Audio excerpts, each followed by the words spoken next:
الحمد لوليه والصلاة على نبيه.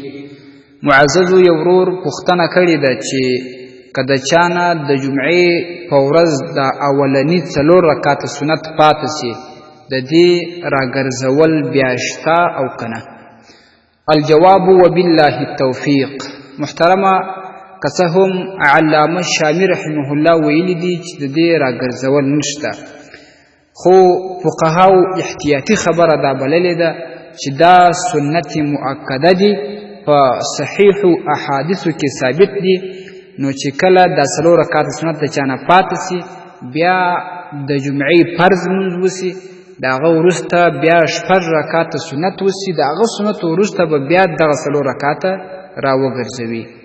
علامه لکنوي رحمه الله په نفع المفتي وسائل 99 صفحه کې دا ویلي، او همداشان په امداد الاحکام کې علامه ظفر احمد عثماني رحمه الله ویلي، او همداشان په فتاوی رحیمیه شپږم جلد کې راځي، په امداد الاحکام اول جلد 188 صفحه کې راځي.